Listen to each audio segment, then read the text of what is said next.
Hey, it's Drybear. Today was reset into week 4 for Mythic Plus, Raid, and everything else. I hope you guys had some awesome loot in your vault and you're on your way to progress. We also saw with the patch some hotfixes go in for a couple of the Mythic Plus dungeons, primarily because we're going into Tyrannical Week, and boy are some of the bosses an absolute nightmare. So today we're going to talk about what changes happened, the list of it, and we'll go through the details now. If you have any questions or comments for me, you'll find me live every day on twitch.tv/Drybear. Come say hi. Now, I just finished getting my druid to 2300 IO and did some 19s and 20s, and I can tell you that some of these buffs and nerfs were absolutely needed. Some of these bosses on Tyrannical were ridiculously hard.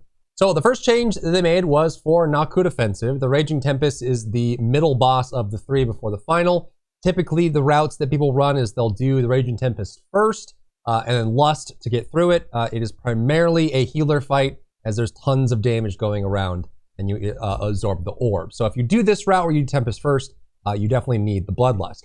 The change that was made is Energy Surge damage nerfed by 50%. This is the stacking melee effect. Lightning Strike damage nerfed by 10%. This is the one that can consume orbs, but it drops people down to like 30%, 20% when it hits. And then there's follow-up damage afterwards, which can be tough for healers that struggle to top people off. And then Surge of Power, which is the buff that you get from consuming orbs. The duration of that has been increased from 15 seconds to 18 seconds. And what's cool about this, it means it's going to be a little bit easier to keep this buff active without having it drop off, so that you can maintain it between the spawning of new orbs when you're in Nakud. I still think Nakud is one of the easier dungeons, probably in the bottom 4 of difficulty. The hard parts are the final boss, some of the mob pulls, and then the Raging Tempest is by far the hardest in the entire run, and it's primarily a healer fight. As long as you can keep everyone alive, you're good to go. But that is not all that they went with. The Azure Vaults, which is the longest dungeon in Mythic Plus Season 1, it takes even with a speed run about 35 minutes. It's quite long, and it has some pretty tough fights. Specifically, the last one can be very challenging on Tyrannical. But Azure Blade is one where groups that otherwise would have timed the key can sometimes die on this fight. It's just keeping up with the rotations gets a bit extensive and kind of exhausting. So what they've done is the first cycle, the amount of time that Azure Blade spends unshielded has been increased by somewhere around 5 to 8 seconds. So when Azure Blade goes to the middle of the room, shields himself or herself, spawns the 4 adds and becomes immune. When you have the time unshielded, that gets increased, which means you can deal damage. There's longer damage windows to deal damage to Azure Blade. On subsequent cycles, the amount of time that Azure Blade spends unshielded has been increased by about 10 seconds. So you have more time, again, as you go later and later in the fight. The Tyrannical fights can last several minutes, so you want to be able to deal more damage to him. She will now cast, well, there's my answer. She will now cast an additional Arcane Orb and Arcane Cleave before transitioning to Phase 2. So she will do her forward, like, big orb that she shoots out towards the tank. Everyone has to dodge it, and then she does an Arcane Cleave. She will now do another rotation of that, which probably adds another 10 to 15 maybe 20 seconds before she transitions back into the room-wide AoE. So you just have more time to deal damage to her. Super needed, because on Tyrannical, when the boss lasted a long time, you were doing these orbs constantly, and it was making the Tyrannical fight even longer because she had these periods where she was invulnerable. So that's Azure Vaults. After that, Ruby Life Pools. This one is probably one of the hardest, if not the hardest, fight to heal on Tyrannical Week. I did an RLP 20 today with Meladrusa, and it is incredibly hard to heal through this. I was doing it on my Resto Druid, so it was hard to keep people spiked, but the main reason why it's so hard, this is the first boss in Ruby Life Pools, is the Chill Storm. The target that has the Chill Storm on them drops to like 20% health, and then it's just room-wide pulsing, doing crazy amounts of damage. There's things to avoid in the room, and there's even more pulsing damage, and the whelps can deal damage.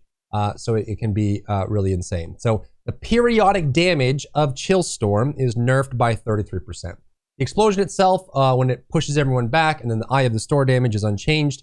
This means that classes like Resto Druid, this was my major complaint with the fight, being a hot-based healer. When I was playing a hot-based healer, is that everyone's taking damage all at once. Like the whole group is getting absolutely owned.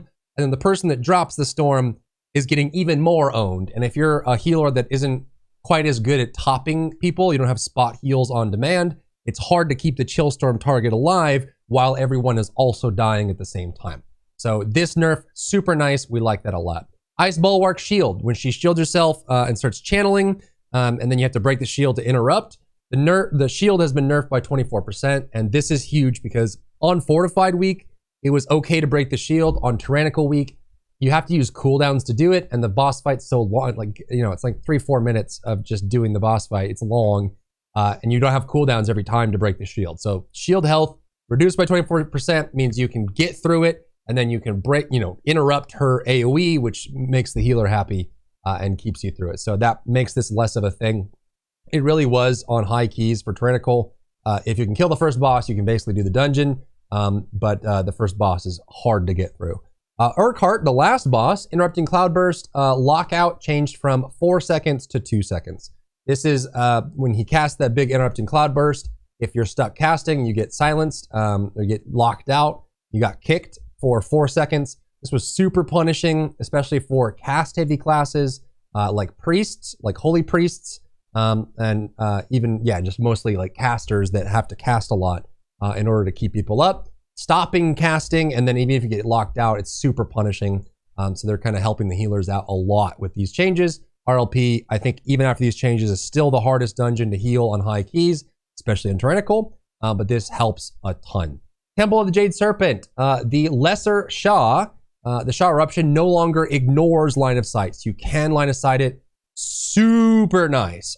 There were some, like you actually have to stagger some of these. I did like an 18 temple today, and the damage when you kill them all, especially on raging, where they rage, they get raging right before they die, and then you can't get rid of the raging and they all blow up. You can wipe the whole group instantly. So being able to line of sight this now is going to be super huge. And those are the hot fixes, primarily just because we went into Tyrannical Week and these bosses are quite painful. There's still a couple changes that I'd like to see for Tyrannical Week in general, and maybe some minor ones for certain mob sets for Fortified, especially now that we have Raging. But overall, great changes. I like that they're being quick and having these changes put into game.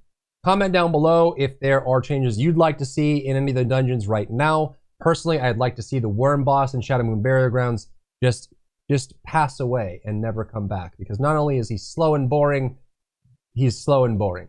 So that's my thoughts. Anyways, thanks for hanging out. If you have any questions or comments for me, you'll find me live every day on twitch.tv/Drybear. Come by and say hi. If you enjoyed yourself today, leave a like down below. You can support me and my work on Patreon and view Patreon exclusive content, link in the description.